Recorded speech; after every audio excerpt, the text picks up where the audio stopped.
민주당 혁신위가 공식 활동을 종료했습니다. 종료와 함께 내놓은 마지막 혁신안, 대의원제 수술과 공천룰 관련이었는데요. 오늘 첫 번째 앵커이픽에서 논란 속에 50여일 만에 종료된 혁신위 정리 한번 해보겠습니다. 먼저 김은경 혁신위원장의 마지막 브리핑 내용 듣고 얘기 시작하겠습니다. 여러 의원분들께서 온 오프라인을 통해서 치열하게 논의하고 논쟁해서 만들어낸 피땀의 결과입니다. 그 피땀의 결과가 저의 여러 가지 일로 조금 가려질까 그게 가장 두렵고요.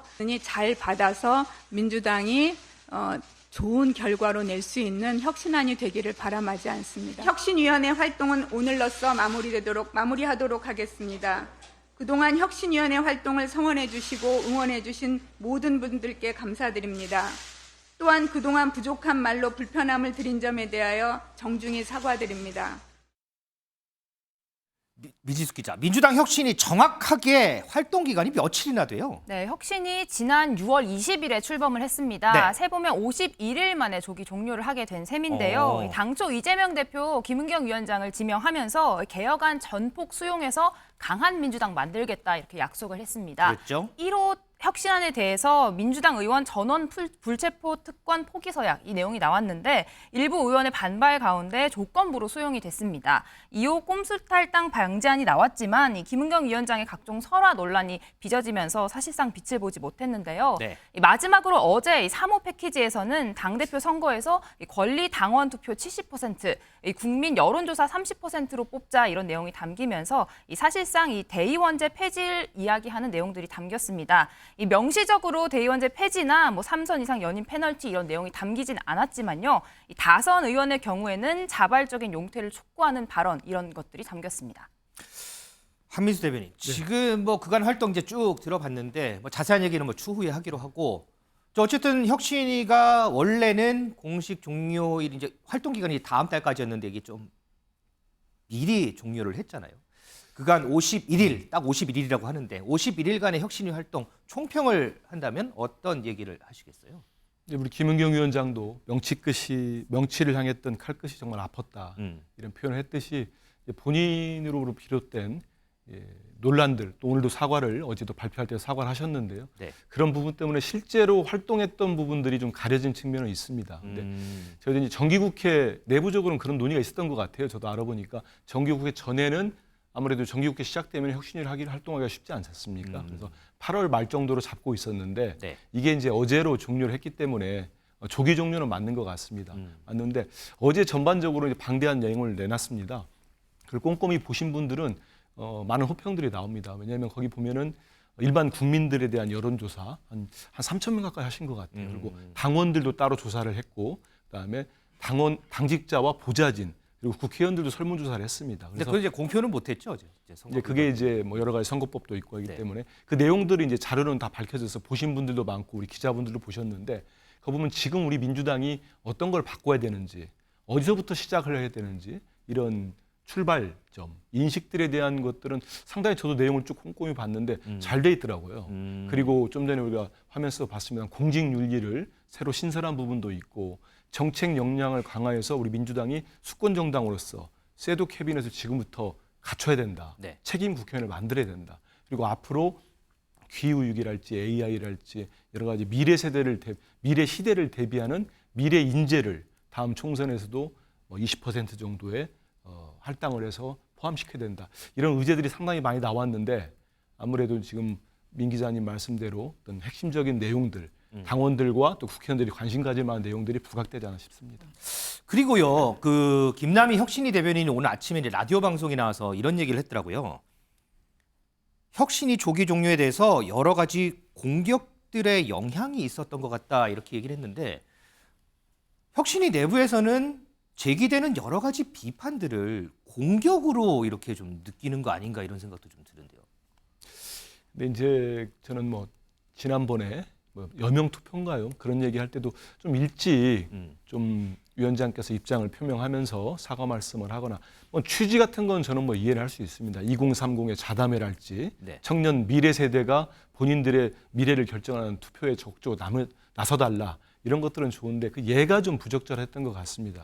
그리고 이제 이런 대변인들께서도 혁신위 대변인들도 조금 더 이렇게 국민 정서랄지 눈높이에 맞춰서 좀 이렇게 정무적 판단을 좀 빠르게 했으면 좋겠는데 저는 이 표현이 공격이라는 표현을 했지만 여러 가지 국민들을 보실 때 특히 예전에 초선 의원들 만나고 하신 말씀이랄지 이런 부분들이 논란 자체가 이루어지는 거는 본연의 혁신위가 해야 되는 김은경 혁신위가 해야 되는 당 혁신 제안에 있어서 여러 동력을 다소 약화시킨 부분이 있지 않나는 생각이 듭니다.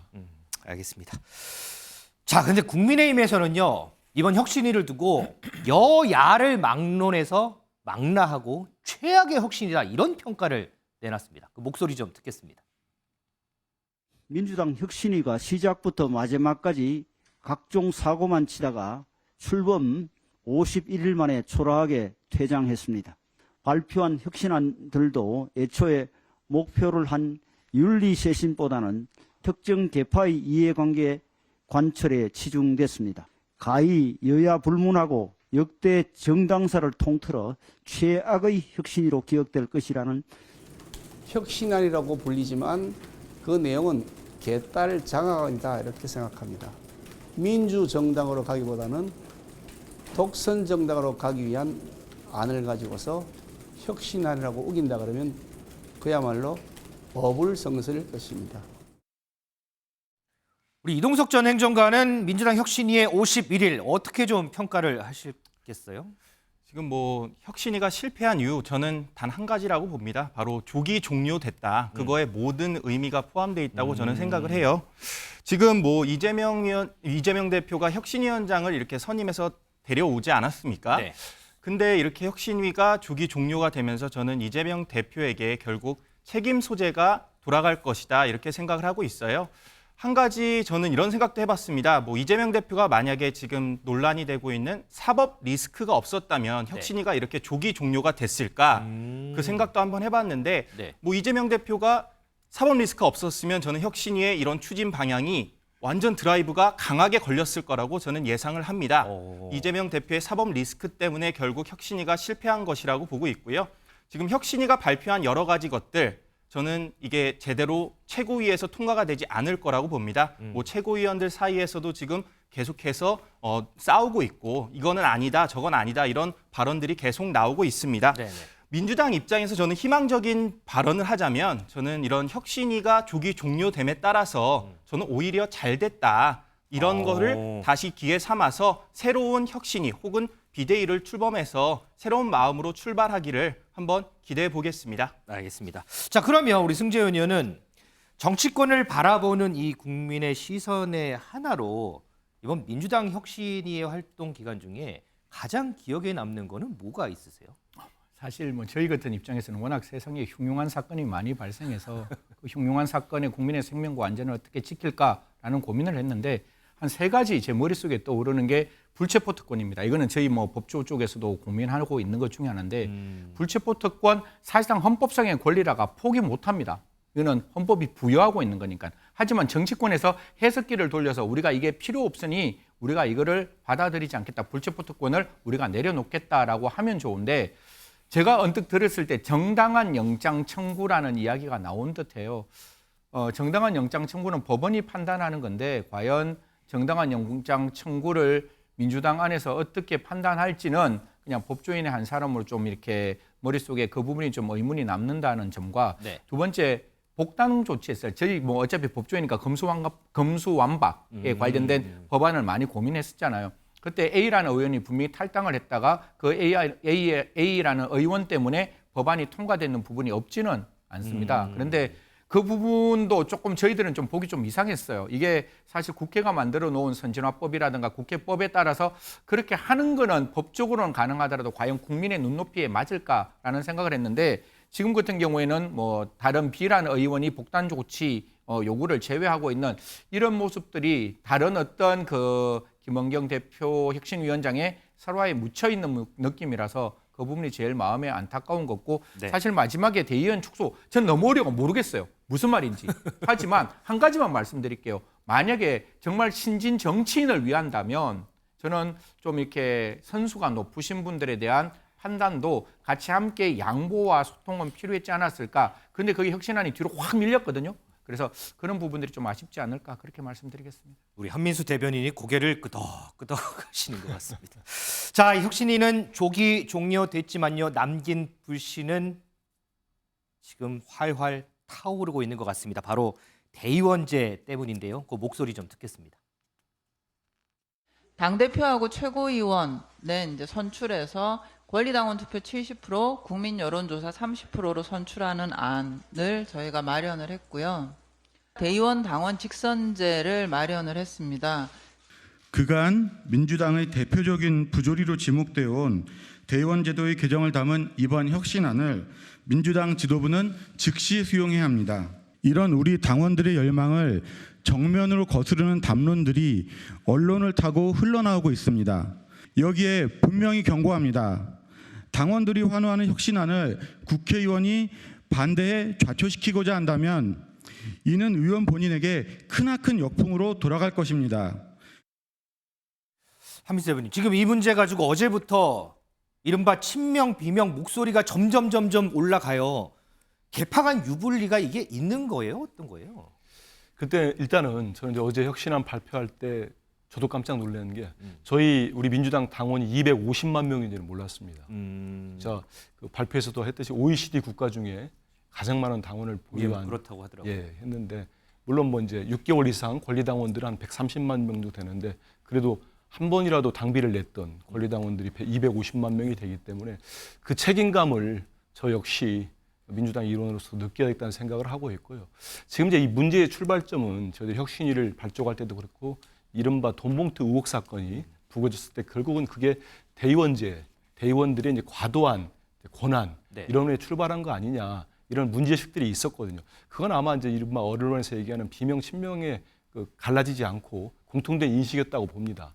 근데 전당대회 때 보면은 대의원 한 분이 권리당원의 한 60명 이상의 표를 행사하는 걸로 등가성이 그런 거죠. 대의원 수가 훨씬 적기 때문에 여기에 대해서는 다수의 의원들이 그 국회의원들 모두가 너무 그게 이제 좀 과대되지 않았느냐 문제의식은 있습니다. 그리고 더군다나 이제 우리 원외 직역위원장들이 있어요. 현역 의원 아니신 분들. 그분들 입장에서는 이른바 기득권이라고 할 수 있는 것들이 그 지역 내에서 지역위원장이기 때문에 대의원들의 어떤 구성할 수 있는 권한 이런 건데 이번에 이제 이 혁신이 논의 과정에서 그분들이 모두 이걸 권한을 내려놓겠다고 했습니다. 그래서 이번에 이제 어제 공식적으로 제안이 됐기 때문에 이런 부분은 당내에서 지도부뿐만 아니고 의원들 또 당원들 모두 건전한 전 토의 과정을 거치지 않을까 싶습니다. 이동석 행정관. 근데 지금 한민수 대변인은 이게 친명 비명 문제가 아니라 공통된 인식이라고 얘기를 했지만 그럼에도 불구하고 일각에서는 이게 팬덤 정치의 물꼬를 텄다. 그러면서 사당화라는 표현까지 등장을 하거든요, 지금.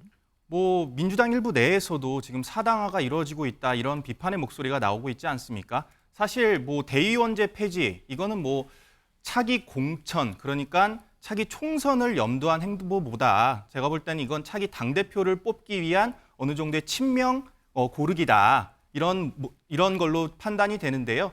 저는 혁신위가 지금 아쉬운 부분이 한 가지가 있다면 이런 대의원제 폐지보다 더욱더 세련된, 더욱더 새로운 공천 룰을 발표했으면 어땠을까 하는 아쉬움이 남습니다.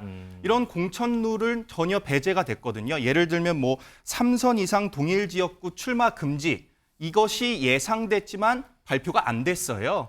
이런 것들을 놓고 봤을 때 과연 혁신위가 차기 총선을 염두에 둔 혁신안을 발표했는가라는 그런 거에는 의문이 있고요.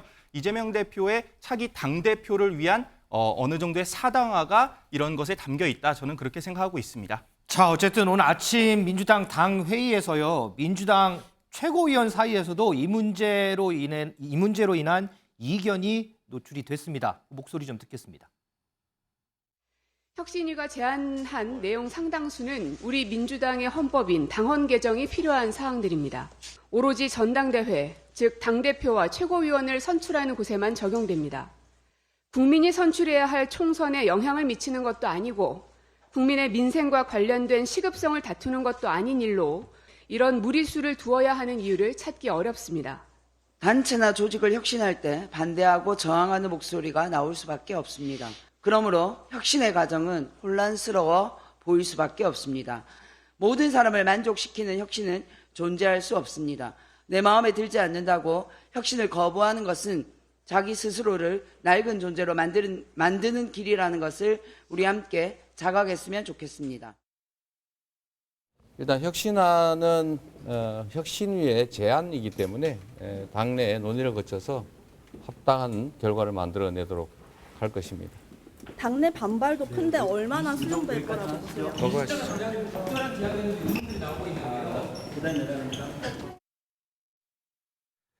미지수 기자, 지금 당장 이 문제 논의하지 않아도 된다. 이게 이제 고민정 최고위원의 주장인데 네. 이런 주장하고 비슷한 주장들 계속 나오잖아요. 맞습니다. 민주당 내 최대 의원 모임 이 더 좋은 미래와 이 친문계 의원 모임도 쓴소리를 냈습니다. 이 아예 혁신안에 대한 논의를 내년 총선 이후로 미루자라는 주장까지 나왔는데요. 네. 이 사실 이 전당대회 문제는 이 국민적인 관심 사안도 이 국민이 바라는 민주당 혁신의 핵심도 아니다라는 겁니다. 안 그래도 이미 지난 몇 달 동안 이 대의원제 폐지와 같은 이야기를 둘러싸고 당내 갈등이 굉장히 심각했거든요. 그래서 그런 상황에 지금 이 문제로 당내 논란 갈등이 더 증폭되는 것은 이 국민들이 보기에 바람직하지 않다 이런 방향이라고 설명했습니다. 자, 한민수 대변인. 네. 지도부 총 사퇴하지 않는 한은 이거 전당대회도 열리지 않는데 왜 지금 전당대회를 건드리냐. 이재명 대표는 이거 당내 논의 거쳐서 합당한 결과 만들어야겠다. 여러 목소리가 있는데 자, 지금 이제 다음 주에 의총 있죠. 그리고 이달 말에 보면 1박 2일 워크숍도 있어요. 맞습니다. 자, 이 문제 어떻게 좀 정리가 될까요? 근데 이게 계속해서 논의되고 얘기가 나오면 아마 언론에서는 계파 갈등 얘기가 제일 먼저 헤드라인에 나올 거거든요, 지금. 뭐 그렇게 기사들이 저도 뭐 기자를 오래 했습니다만 나올 거로 예상을 합니다. 근데 일단 좀 전에 우리 두 최고위원도 봤습니다만 민주정당에서 저는 다양한 목소리는 당연하다고 봅니다. 뭐 한 색깔로만 될 수 있는 건 아니고요.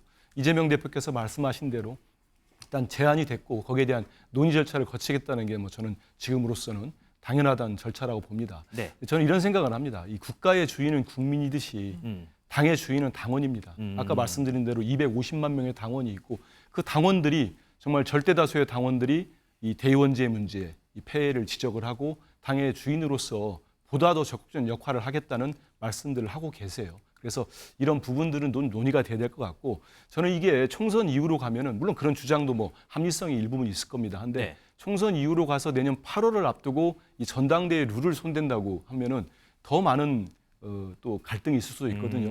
그래서 미리 혁신위 차원에서 제안을 했고 여기에 대한 지금부터 준비하면서 논의를 하는 것도 저는 그 의견도 상당히 합리적이라고 생각합니다. 그리고 특히 다음 전당대회는 이재명 대표의 임기는 내년 8월까지입니다. 네네. 그렇기 때문에 일각에서 이렇게 주장하는 이재명 사당하고는 전혀 관련 없는 민주당의 어떤 쇄신, 혁신 방안의 일환이라고 말씀드리겠습니다. 자, 이 문제에 대해서 민주당이 어떻게 논의해 가는지 그 과정도 함께 보겠고요. 혁신의 내용 정리해 봤습니다.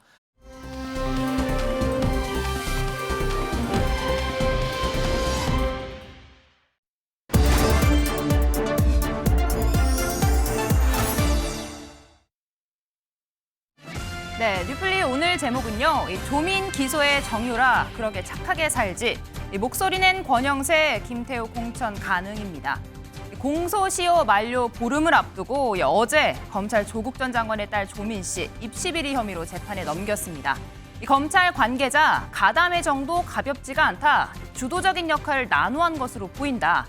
이 기소 배경을 이렇게 설명했는데요. 이 조민 씨 곧바로 SNS에 입장문을 냈습니다. 책임을 피하지 않겠다면서 미국 샌프란시스코 공항에 도착한 모습을 인증했습니다.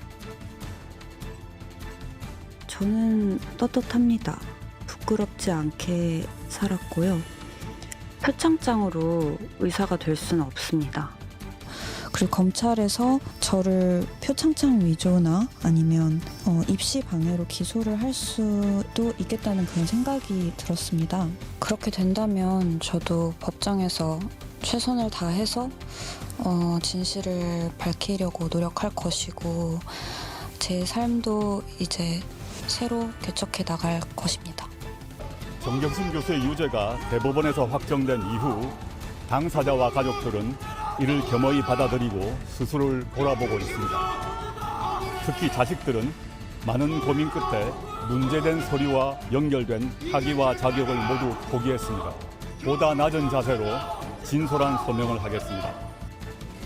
저희 아이가요, 학교에 가서 중학교, 고등학교 학생들 영어로 가르치는 거 실제 했습니다. 실제 활동을 했고 그에 대한 표창장을 받은 거 사실입니다.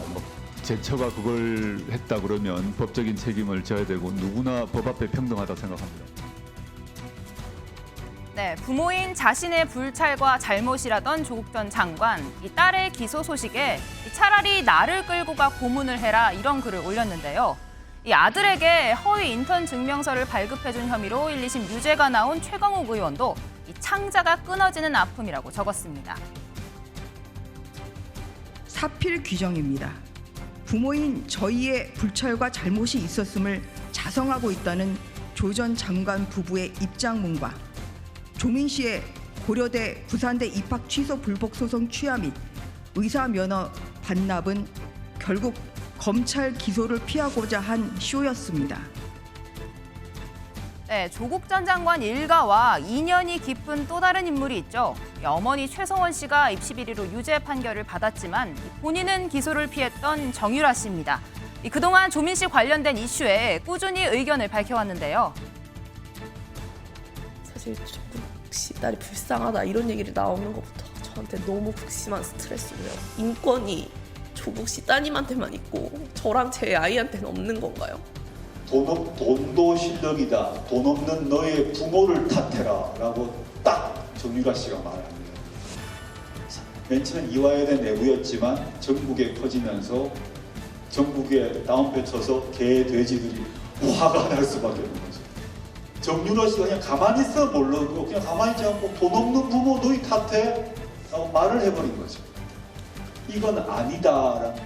제가 그때는 참 어리고 너무 그때 제가 좀 다툼이 있어가지고 제가 하도 막 돈으로만 말을 탄다 그런 얘기를 많이 듣고 그래서 저도 욱하는 마음, 어린 마음에 썼던 것 같은데 정말 죄송하게 생각합니다. 제가.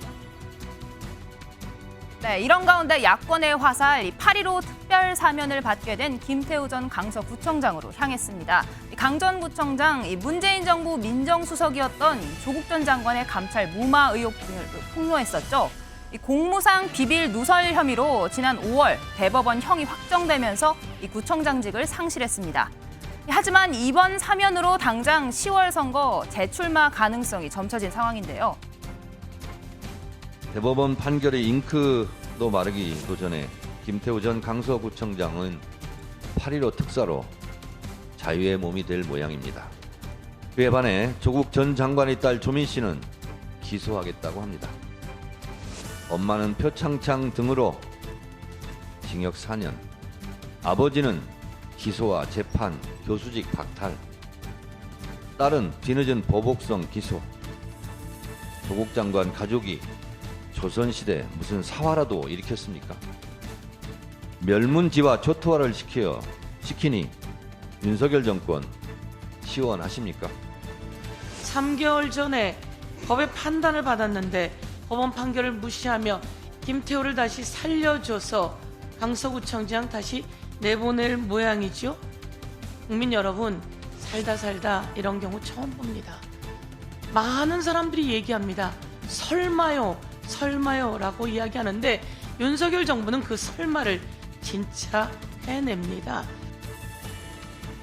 당초 국민의힘은요, 김 전 구청장의 실형으로 이번 보궐선거가 치러지게 된 만큼 이번 선거에 후보를 내지 않는 쪽으로 가닥을 잡은 것으로 알려졌습니다. 하지만 여의도로 복귀한 권영세 의원 조금 다른 목소리를 냈습니다. 강서구청장 후보는 안 낼 이유가 없다고 생각합니다. 의원님도. 그러니까 공익제보가 과연 그렇게 심할 정도로 처벌되는 게 마땅한가. 이재명 대표 같은 경우에 이 TV 토론에서 얘기한 거가 선거법 관련? 선거법 그 결국 허위 사실 유포지요. 그런 부분도 무죄가 나지 않았습니까? 누가 후보가 될 것인가 여기에서 지금 마땅한 사람이 없는 것 같아요. 얼마 전에 그만둔 분을 다시 내보내려고 하는 생각들도 있는 것 같은데 근데 시간이 좀 남았으니까 정 없으면 나가야죠. 당의 선거와 관련된 문제 또 공천과 관련된 문제는 당 대표님께서 책임 있게 판단하고 계시기 때문에 원내대표가 제가 언급하지 않고 있습니다. 여러분. 네, 한민수 대변인님, 김태우 전 구청장 출마 가능성이 점쳐지고 있는 상황입니다. 야당에서는 판결 3개월 만에 이게 말이 되냐 이런 비판의 목소리가 나오는데요. 어떻게 보셨습니까? 저도 정말 저기 법무부 사면심사위원회에서 김태우 전 구청장을 포함됐다는 네. 기사를 접하고 저 사실 좀 믿지 않았습니다. 설마 그럴 수는 없을 거라고 봤어요. 왜냐하면 찾아보니까 이분이 대법원 확정 판결을 징역 1년에 집행유예 2년인가요? 네. 확정 판결을 받은 게 5월 18일이었습니다. 그래서 만약에 8월 15일 날 특별 사면이 되면 3개월도 안 되는 겁니다. 대법원 판결을 특히 검찰총장 출신의 지금 현 정부가 윤석열 대통령 정부가 부인하는 거죠. 그 강제징용 우리 국민들 강제징용 해법 내놓을 때도 강제징용 대법원의 판결을 부정했거든요. 근데 이 역시 또 부정하는 건데 이건 우리 국민들이 납득할 수 있는 분들이 얼마나 있을까 싶습니다. 지금 여당에서는 무슨 공익제보 얘기를 계속 하시는데 조국 전 장관 감찰 관련된. 근데 제가 기사를 찾아보고 한 거는 그 대법원 판결도 그렇고 검찰 기소할 때도 그건 포함이 안 됐습니다. 공무상 기밀 누설 5가지 항목에는 이게 제외된 거였어요. 그렇기 때문에 이건 공익제보하고는 전 관련이 없는 내용입니다. 그런 상황에서 이분이 그 형을 받고 상실을 한 거거든요. 그렇기 때문에 전 이분을 지금이라도 아마 출마를 위해서는 특별 사면했다고 봅니다. 그러면 당연히 복권도 포함이 됐겠죠. 지금은 이제 여론을 본이라고 발표를 않고 있는데 이게 발표가 되고 하면은 작게는 56만 명의 강서 구민들부터 그다음 크게는 우리 대한민국 국민들을 좀 우롱하는 거 아닌가 여권에서 네. 좀 그런 판단이 들어서 지금이라도 전 특별 사면하면 안 된다고 생각합니다. 이동석 행정관님은 어떻게 보십니까? 실제로 출마 가능성이 어느 정도 있다고 보시나요?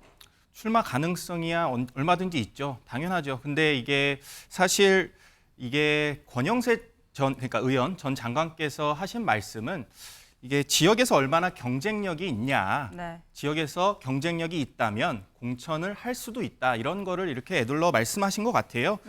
지금 뭐 이 전 구청장의 경우에는 일단 국민 눈높이에 맞춰서 공천이 이행돼야 된다고 보고요.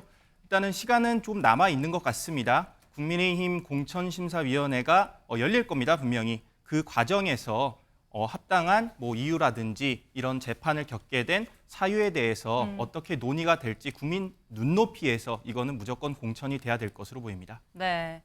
어제는요, 이 정진석 국민의힘 의원도 법원에서 판단을 받았습니다. 과거 SNS 글로 노무현 전 대통령의 명예를 훼손했다라는 혐의, 징역 6개월 선고를 받았는데요. 이 판결 그대로 확정이 되면 의원직을 상실하게 됩니다. 어제 정 의원의 발언 직접 듣고 오시죠. 명예를 훼손한다거나 마음의 상처를 줄 의도가 전혀 없었던 것이죠. 이게 실형이 선고된 거에 대해서 받아들일 수가 없다. 다분히 감정이 섞인 판단이다. 저는 이렇게밖에 이해가 안 됩니다. 항소하겠습니다. 네, 한민수 대변인님, 일단 이 사건 검찰은 약식 기소했는데 법원에서 이게 직권으로 재판을 열었습니다. 어제 실형이 나온 상황인데요. 이 고인이 된 전직 대통령의 명예를 훼손했다라는 판결, 이 정 의원 본인은 이 감정이 섞인 판결이라고 이야기했는데 어떻게 들으셨습니까? 일단은 저기 본인이 이제 2017년 9월에 SNS 쓴 글을 보면은 네. 저는 노무현 전 대통령 유족분들 입장에서는 충분히 명예훼손의 모욕감도 느꼈을 거라고 생각을 합니다. 저런 표현은 여당의 비대위원장 대표까지 지내셨고 물론 저 때는 아니겠습니다. 유력한 정치인 아닙니까? 저런 표현은 어떤 뭐 상황이 있었더라도 쓰지 않는 게 맞고 바로 사과도 하고 했어야 되는 게 재판까지 간 겁니다. 저는 검찰이 약식 기소한 것도 사실 좀 잘 이해는 안 됐어요. 500만 원 약속 기소를 했고 법원이 이제 1심 판결을 내린 거 아니겠습니까? 저는 항소한다니까 정진석 의원께서 우리나라는 누구에게도 누구나 무죄 추정의 원칙이 있고 3심까지 다루기 때문에 충분히 다퉈볼 필요는 있다고 봅니다. 네. 다만 이 판결이 나오고 국민의힘 지도부에서 1심 재판부를 비난하는 입장을 냈습니다. 저는 그건 아닌 것 같아요. 특히 뭐 보수 정권은 더욱더 그러면 안 되는 거 아니겠습니까? 물론 진보 정권도 마찬가지입니다만 그 자체를 받아들이지 않고 하다 보니까 지금 아까 좀 전에 김태우 전 구청장도 그렇고 전 이런 태도들은 국민들로부터 비판받을 거라고 봅니다.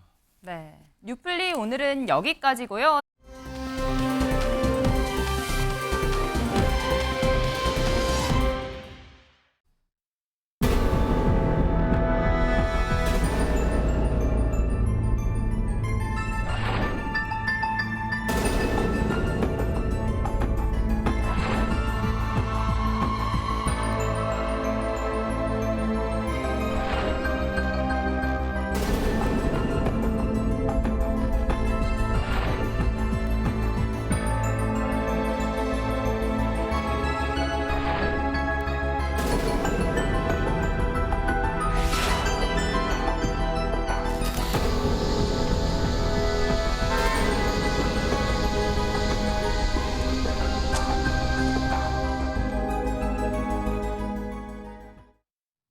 한 남성이 고급 외제차를 몰고 인도로 돌진해 20대 여성이 중태에 빠지는 사건이 있었습니다. 당시에 약물 투약 의혹도 있었고요. 체포된 지 17시간 만에 풀려난 논란도 있었습니다. 이 남성에 대해서 구속영장이 청구됐고 앞서 보신 것처럼 오늘 영장 실질 심사를 받았습니다. 이 사건 좀 짚어보겠습니다. 승재윤 의원. 네. 자, 이 사건 관심도 상당히 많았고요. 공분도 많이 일었어요. 네. 사실 이 사건 먼저 발생한 시점부터 말씀드리겠습니다. 지난 2일 오후 8시 한 10분쯤에 압구정동에 있는 길에서 사고가 났는 건데요. 네. 저 비싼 외제 차량이 이렇게 인도로 돌진합니다. 돌진해서 피해자를 충격을 해요. 충격하고 난 다음에 이제 일어나는 일들인데 한 3가지만 말씀드리겠습니다. 첫 번째, 사고 나면 앵커 우리가 제일 먼저 해야 될 게 뭘까요? 경찰에 신고해야죠. 경찰에 신고하고 피해자를 구조해야 되는 그렇죠. 거잖아요. 거기에 얼마만큼 노력을 했느냐. 일반 교통사고에서는 그 모습이 보여야 되는데 그 모습이 그렇게 보이지 않았다라는 게 첫 번째고, 두 번째, 그러면 그 장소에서 피해자를 구조하지 않았어도 그 자리에 그 장소에 존재했어야 되잖아요. 네. 분명히 그 장소를 떠났다는 것도 보이고 그다음에 지금 나왔다시피 마지막에 잡힐 때 야, 내 몸에 손대지 마. 그리고 모르겠습니다. 이 말은 정말 어떤 상황에서 이 피의자가 이야기했는지는 모르겠지만 그 피해 가족에는 정말 마음 진짜 후벼 파는 소리입니다. 안 죽었잖아. 아이고. 이런 말은 해서는 안 되는데, 그래서 경찰도 경찰도 적법하고 의법하게 이 사람을 현행범 체포를 했는데요. 그리고 간이 마약 검사를 했는데 마약 양성 반응이 나왔지만 그 현행범 체포 시간이 48시간인데 맞아요. 그 반 정도 되는 시간이 채 갇히지 않은 17시간 만에 석방했다라고 나옵니다. 그러니까 지금 뭐 여러 가지 논란들이 있는데 그중에서 또 공분이 있는 포인트가 바로 그거예요. 체포를 했는데 17시간 만에 석방이 됐어요. 그런데 간이 시약검사에서는 마약 성분이 검출이 됐고, 그런데 구속영장이 신청이라든지 이런 건 없었고 17시간 만에 풀려났고, 이 부분이 가장 공분이 있는 포인트거든요. 네, 맞습니다. 이거 강남경찰서 고위직하고 저도 이제 통화를 해봤는데요. 경찰의 입장, 반론권 차원에서 제가 2가지를 말씀드리겠습니다. 네. 이거 시청자 여러분께 들어보시고 이 반론권이 맞는지 안 맞는지는 나중에 또 저희들이 이야기하고 시청자 여러분도 한번 판단해 보시면 좋을 것 같은데, 첫 번째, 보통 교통사고에서는 영장 신청하지 않는다. 맞죠? 보통 우리가 모든 교통사고에 다 영장 신청하면 많은 사람들이 구속영장이 남발될 수가 있잖아요. 그러겠죠. 근데 아까 제가 앵커 제일 처음에 말했을 때 교통사고는 과실범죄예요. 그럼 과실범죄가 나오고 그렇게 피해자가 나오면 대부분의 운전자들은 그 피해자를 구조하기 위해서 온갖 노력을 다합니다. 네. 근데 지금은 그런 모습이 안 보였고, 그 장소를 떠났는데 그 장소 떠났는 거에 대해서 경찰은 이렇게 얘기하더라고요. 장소를 떠난 뺑소니는 아니다. 그런데 그걸 떠난 이유가 가까운 그 병원에서 그 피해자를 구조해 주기 위해서 그 병원에 가기 위해서 잠시 자리를 떠났다라고 이야기를 했대요. 그런데 오늘 특정 방송에서 지금 저기 있는 피해자가 내가 기억나지 않는다 이런 얘기하거든요. 내가 왜 그 장소에 갔는지 기억나지 않는데 그걸 어떻게 병원에 갔다 왔는지를 확인했는지 경찰은 그 부분을 말씀해 주셔야 되는 거고, 두 번째, 대한민국은 위험운전치사상이라는 게 있습니다. 이게 위험운전치사상이 어려운 게 아니라 마약을 해서 정상적인 운전할 수 있는 상태가 곤란하면 위험운전치사상이 돼요. 그런데 경찰에서 17시간 안에 무엇을 발견했는가 하면 마약 성분이 나왔다는 걸 발견했잖아요. 네. 그러면 앵커, 경찰이 옆에 현장 딱 출동하면 그 사람의 위치나 눈이나 발걸음을 확인할 수 있잖아요. 그렇죠. 그걸 우리는 실황조사서라 그러거든요. 네. 실황조사서에 적히는 내용 보면 과연 그 상황이 정상적인 운전을 할 수 있었는지 없었는지 확인될 수 있는 부분이니까 그 부분도 저는 좀 확인해서 적극적으로 위험운전치사상을 적용했으면 좋겠고, 한 가지만 더 말씀드릴게요. 이 사람 마약 전과 있습니다. 근데 우리 수사하면 마약 전과, 그 전과 조회 보고서라 그래서 마약 전과 2016년에 나와 있는 게 있어요. 모르겠습니다. 이 모든 걸 알고 있음에도 불구하고 영장을 신청 안 했다는, 그리고 신청할 수 없었다는 경찰의 말인데 모르겠습니다. 그 부분에 대해서 저는 조금 언뜻 이해가 되지 않는 부분이 있다는 말씀 드리겠습니다. 한민수 대변인은 혹시 어떻게 생각하세요? 그래서 법조계 일각에서는 불구속 수사를 하는 순간 이거 진실이 밝혀질 가능성이 현저히 떨어진다. 구속영장이 기각되더라도 일단 신청은 해야 된다, 이렇게 얘기를 하거든요. 저는 이 정도의 교통사고, 특히 피해자에게 저렇게까지 입에 담지 못할 얘기를 한 그 혐의를 가지고 있는 분을 영장을 치지 않는다? 저도 경찰 기자도 해봤습니다. 그건 아닌 것 같습니다. 당연히 영장을 치는 게 맞고요. 지금 우리 승 의원님 말씀대로 이름 석자만 넣으면 전산에 다 뜹니다. 이미 전과가 있는 사람이에요. 네. 그렇기 때문에 구속 사유가 전 충분히 됐는데 왜 하지 않았을까? 이걸 의심이 될 수밖에 없습니다. 그래서 우리 너무나 국민들 여론이 좋지 않지 않습니까? 네. 우리 당의 청년 대변인이 논평까지 냈어요. 맞아요. 예, 그렇죠. 여기는 분명히 뒷배가 있는 거 아니겠느냐 이런 의혹까지 제기됐기 때문에 저는 경찰이 통상적으로 지금 밝히는 입장들 이건 상당히 설득력이 떨어집니다. 그래서 처음부터 이 정도 교통사고고 이분의 신원조회를 했을 때 드러나는 여러 가지 범죄 혐의 사실 그리고 피해자에 대한 전혀 구호 조치를 안 한 부분들은 영장을 청구하고 거기에 따라서 보다 더 엄밀한 수사를 했는 게 맞았다 이렇게 생각합니다. 자, 이 사건에 대해서요. 한 유튜브 방송에서 계속해서 고발을 이어갔습니다. 그런데 이 운전자라고 해야 되나요? 피의자라고 해야 되나요? 어쨌든 벼랑간 이 유튜브 방송에 출연해서 본인 얼굴을 노출을 하고요. 여러 가지 해명을 했습니다. 그 얘기 좀 들어볼까요? 제가 지루성 피부염 진단을 받았었던 게 있어요. 그 병원에서 수면 마취할 때 케타민이 들어가 있던 것 같다라고 이제 피부과 원장님한테도 들은 거예요. 그래서 형사님들은 이제 소견서를 가지고 와라라고 이제 이런 얘기를 하다가 그 원장님께서 제가 직접 안 오면은 뗄 수 없다라고 이제 그 형사님께 말씀을 하셔서 그 형사님께서 저를 내보내 주신 다음에 병원에 가서 처방 전원을 갖고 제출을 했습니다. 사고가 나서 저도 거기서 기절을 했던 것 같고 일어나서 제가 내렸었을 때는 피해자분이 그 제 차 앞에 밑에 있었습니다. 구호 조치를 이제 바로 하고 저는 이제 기억이 잘 안 나는데 형사분께서도 말씀을 하시더라고요. CCTV. 저도 정신이 온전치 않은 상황에서 저도 거기에 병원이 있으니까 이제 병원 원장님에게 막 구호 조치를 그러니까 도와달라고 해야 되는 그때 당시에 너무 저도 경황이 너무 없고 처음 일어나는 일이다 보니까 그때 당시에 사고 현장에서 승전 의원, 뭐 여러 가지를 주장했지만 그 중에 하나 본인 기억은 없지만 어쨌든 형사의 말을 빌어서 구호 조치를 했다라는 걸 적극적으로 얘기를 하거든요. 제가 실소가 나올 수밖에 없는 상황인데요. 저는 피의자 말이 유튜브가 됐건 언론에서 저렇게 무차별적으로 나오는 거 굉장히 불편한 사람입니다. 피의자가 자기의 이익되는 진술을 하지 이실직고 절대로 하지 않거든요. 아하. 그런데 저 이야기가 그냥 다이렉트로 스트레이트로 그냥 우리가 나온다는 거는 제가 봤을 때 좀 이상한 거고 앵커 기억나지 않는 일은 자기가 안 한 거 아닙니까? 자기가 그 일을 했다 할지라도 내가 기억이 나지 않는데 약간 잠자다가 갑자기 깨서 이렇게 방을 돌아다니는 그런 어떤 질환이 있어요. 네네. 그럼 방을 돌아다니는데 어떤 일을 했다고 쳐요? 그걸 그 사람이 했는 일로 볼 수 있나요? 나는 기억을 못 하는데. 그거는 자기가 기억 못 하는 건 구호 조치라는 거는 우리 도로교통법 54조에 위법, 적법, 과실, 무과실을 불문하고 피해자 구조하라고 이야기했으면 적극적으로 의사를 가지고 피해자를 구조했어야지 형사가 그런 말 했다. 저 강남경찰서 누군지 좀 확인하고 싶습니다. 정말로 구호 조치했는 거 형사가 어떻게 알았는지.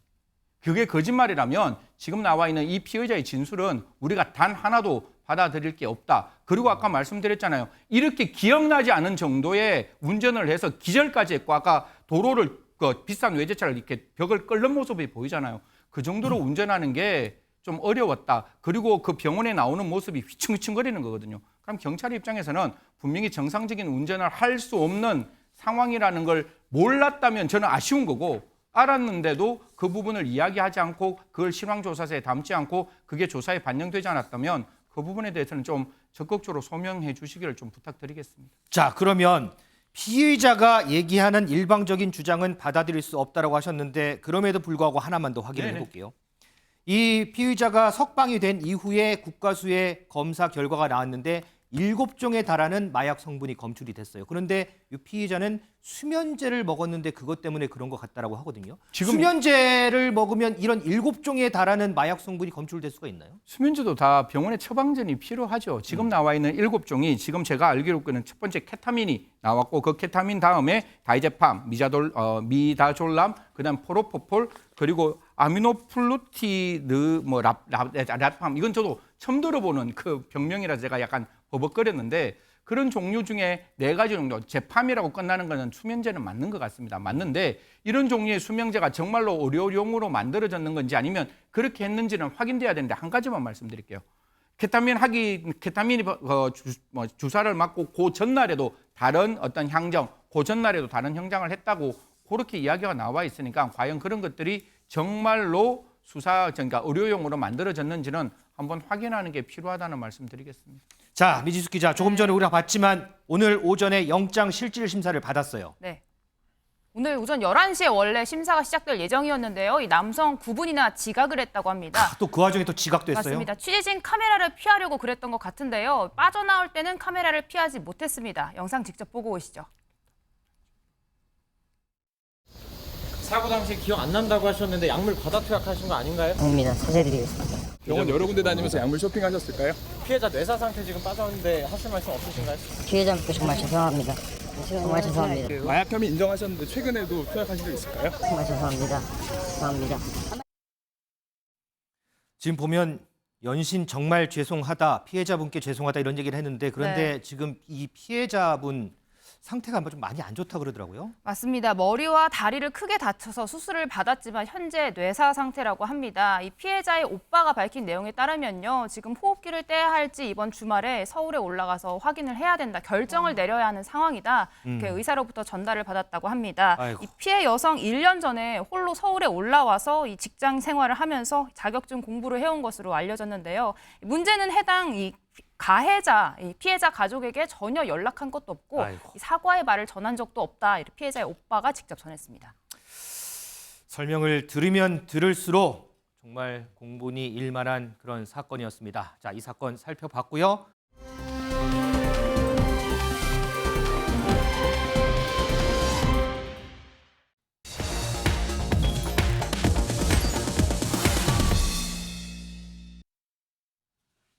말도 많고 탈도 많았던 잼버리 대회.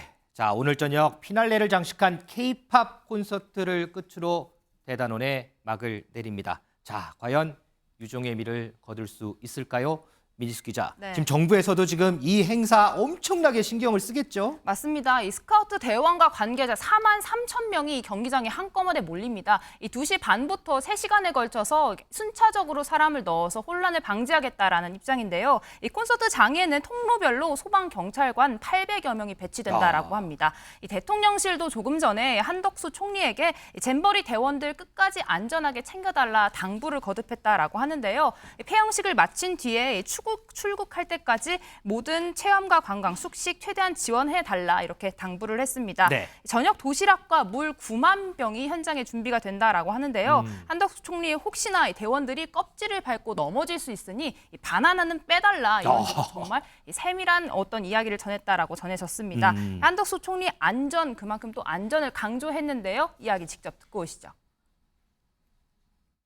오늘도 잼버리 대이동이라는 만만찮은 과제를 안전하게 수행해야 합니다. 장시간 이동 과정에서의 안전, 대원들에 대한 급식, 행사장 질서 유지는 물론 출연 아티스트의 안전에도 각별히 유념해서 준비해 주시기 바랍니다. 폐영식은 오늘이지만 잼버리 공식 기간은 내일까지입니다. 공식 행사 이후에 안전하게 숙소에 도착하고 출국에 대한 편의 제공에도 소홀함이 없어야 합니다. 자, 더불어서 이 서울시는요, 오늘 콘서트가 열리는 이 상암 월드컵 경기장 주변에 가급적이면 자동차, 이 승용차 운행을 자제해달라 이런 당부를 했습니다. 아마도 마지막까지 우리의 성숙된 시민의식을 좀 보여주십시오라는 그런 당부가 아닐까 싶습니다. 자, 민 기자, 참 이 대회 초반에는 정말 말도 많았고요. 잡음도 많았어요. 그런데 점점점 갈수록 또 훈훈한 사연도 또 많이 전해져요. 보면. 그렇습니다. 일산에 있는 한 고깃집에서 일하는 20대 청년이요. 이 가게 앞에서 더위를 피하고 있던 잼버리 대원 40명에게 아이스크림을 사비로 사줬다. 이런 사연이 전해졌습니다. 본인 사비로요, 그냥? 맞습니다. 아이들이 연신 한국어로 고맙습니다, 감사합니다 인사를 했다라고 하는데요. 이 청년 선물로 이 스카우트의 골드 패치를 선물로 받았다라고 합니다. 또 잼버리 대원들 현재 대학 기숙사에도 머물고 있잖아요. 그렇죠. 한 프랜차이즈 치킨 업체 대표가 직접 푸드트럭을 끌고 한 대학교 기숙사를 찾았다라는 소식도 전해졌습니다. 현장에서 350여 마리의 치킨을 무료로 나눠줬다라고 하는데요. 이 대학교 교직원은 의료진과 수고하는 직원들 몫까지 넉넉하게 가져와서 먹고 있는데 너무 감사드리고 눈물이 난다 이런 사연을 전하기도 했습니다. 대단합니다. 자, 승지현 의원, 여기에 더해서 아프리카의 나미비아 대원들을 정말 살뜰히 챙기셨던 분들 사연도 주목을 받더라고요. 네, 맞습니다. 사실 뭐 시청자 여러분, 이게 대한민국의 대사관과 영사관이 있는 나라도 있지만 대한민국의 영사관과 대사관이 없는 지역에 약 40개 나라가 이제 참석을 했는데요. 방금 그중 나라 하나가 나미비아입니다. 그러다 보니까 어떻게 보면 좀 소외될 수밖에 없는 상황이었는데요. 제가 좀 살펴보니까 사당법인 나를 만나는 숲에서 주 일본 영사, 주 일본 나미비아 영사관으로부터 단톡방에 연락이 왔답니다. 배달된 음식에 약간 문제가 있다. 그런데 진짜 우리가 과일을 좀 먹고 싶어한다. 우리 대원들이 과일을 먹고 싶어한다. 이 얘기가 들어왔다라고 합니다. 그러자 단톡방이 그걸 알렸대요. 그래서 후원을 다 받았답니다. 후원을 받아가지고 그 대원들에게 치킨과 피자를 그렇게 나누어 줬대요. 네. 그런데 여기서 이제 이 나미비아 학생들이 거기만 거치는 게 아니라 다른 나라 트리니타드 토바고에 있는 대원들께도 이걸 같이 나누어 줬다는 거예요. 그러니까 혼자 먹는 게 아니라 여기서도 나눔의 그 이야기를 해서 그 많은 어떤 학생들이 이게 맛있는 걸 먹었다, 이제 음식을 먹었다는 이야기가 나오는데 모르겠습니다. 좀 제가 쓴소리를 하면 정부는 정말 엉망진창이었는데 대한민국의 기업과 대한민국의 민간단체는 정말 엑설런트했다라는 말씀을 드리겠습니다. 자, 이렇게 따뜻한 온정을 베풀었던 분들 저희가 목소리 직접 한번 들어봤습니다. 일본에 있는 영사관을 통해서 잼버리에 참가한 나라들이 어려움을 겪고 있는데 그중에 하나가 나미비아다라고 얘기를 해서 이 소식을 접하고 전국에 있는 원장님들이 이거를 돕기 시작을 했습니다. 제가 나미비아 친구한테 물어본 바로는 영국 아이들이 먼저 나가면서 이 친구들은 그 다른 루트를 통해서 도움을 받을 수 있는 방법이 없었기 때문에 많이 속상했다고 얘기를 하더라고요. 나미비아는 고기를 많이 먹는 나라여서 치킨하고 과일하고 그리고 이제 피자 종류를 해서 이렇게 갖다 주게 되었어요. 그랬더니 친구들이 너무 환호성을 했고 그리고 옆에 있는 같이 잼버리에 참여했던 다른 나라 친구들과 같이 나눠 먹었다고 얘기를 하더라고요. 한민수 대변인, 뭐 정치적인 행정적인 문제는 차치하더라도 그래도 이런 소식들 들으면 그래도 우리 대한민국의 정의라는 건 정말 언제나 빛을 발하는구나 이런 생각이 저는 좀 드는데 어떠세요? 정부 계신 분들이 좀 들으면 섭섭하겠지만은 사고는 정부가 치고 결국은 수습은 우리 국민들이 한다 이런 생각이 듭니다. 그래서 우리 국민들이 참 따뜻하고 착해요. 그리고 다른 어려움에 처해 있으면 그게 외국인이든 누가 됐든 일단 먼저 손길을 뻗고 도와주려고 하기 때문에 지금 그렇습니다. 지금 엉망진창이 돼 있고 나중에 차후 문제는 따져봐야 되겠죠. 하지만 오늘 K-팝 콘서트와 그다음에 안전하게 잘 맞춰가지고 저도 보이스카우트 출신입니다. 보이스카우트 대원들이 모두 돌아갈 때 정말 우리 대한민국에 대한 좋은 기억들 우리 청소년들이 가지고 귀국하기를 바랍니다. 예전에 뭐 보이스카우트 불렀는데 지금 이제 스카웃이라고 이제 다 명칭이 통일이 됐습니다. 반대로 이동석 행정관, 이 스카우트 대원들이 우리 국민에게 또 도움을 줬던 일도 있잖아요, 이게. 네, 뭐 영국 스카우트 대원들이 지금 도움만 받은 것이 아닙니다. 저희 한국인에게도 도움을 준 사례가 이번에 발견이 됐는데요. 지난 8일에 이제 오후 2시쯤 이제 코엑스 근처에서 영국 스카우트 대원들이 쓰러진 우리 대한민국 국적의 20대 남성을 발견했다고 합니다. 예. 그 쓰러진 남성을 발견한 영국 스카우트 대원들은 주변에 이제 여기 위험한 상황이 발생했습니다. 도와주세요. 이렇게 요청을 했다고 하는데요. 다행히도 주변에 이런 응급대원들이 있었다고 합니다. 그래서 그 응급대원들이 이 20대 남성을 이렇게 구조한 사례가 현재 훈훈한 소식으로 전해지고 있습니다. 미지수 기자, 이렇게 참 따뜻한 소식만 있으면 얼마나 좋겠습니까마는 그렇지 않은 얘기들이 많아서 참 가슴 한켠이 아직도 좀 시려요. 맞습니다. 직장인 커뮤니티에 글이 하나 올라왔는데요. 새만금 잼버리 현장에 투입됐던 공무원이 본인이 직접 일했던 내용을 쓴 겁니다. 그런데 이 근무를 했지만 도시락 비용 12,000원을 내라는 청구서가 도착했다라는 사연이 전해진 겁니다. 글쓴이는요, 도시락 하나 지원해주지 못하면서 일을 시켰다니 어이가 없다 이렇게 분통을 터뜨렸는데요. 이 사진을 보시면 저게 지급된 도시락입니다. 네, 전북도가 봉사자에게 나중에 12,000원을 내라 이렇게 청구를 한 겁니다. 더운 날씨에 고생한 직원들 정말 황당한 상황인데요. 네. 하지만 이 전북도도 어쩔 수가 없었다라는 입장입니다. 현행법상 이 출장비를 지급하는 것 외에 봉사자들에게 돈을 줄 수가 없었는데요. 법적 근거가 아직 없기 때문입니다. 그래서 사비로 밥값을 내라고 한 게 아니라 이미 전달한 출장비 중에서 여기에 포함되어 있는 식비만 다시 돌려달라 이렇게 요청을 한 거라고 해명을 했습니다. 참 보면 저희가 이번 주 해석 잼버리 소식을 계속해서 전해드리는데 이런 일들이 계속 벌어지고 매일 부각이 되고 하니까 저희도 어쩔 수 없이 좀 이런 소식들을 전해드릴 수밖에 없는 것 같습니다. 자, 물론 이렇게 따지고 해봐야 될 거, 따질 건 다 따져야 되겠죠. 하지만 무엇보다 중요한 건요. 마지막 매듭, 오늘입니다. 마지막 매듭을 잘 매듭 짓는 거, 이 부분이 더 중요할 거고요. 따지는 건 그 나중이 되면 어떨까 싶습니다.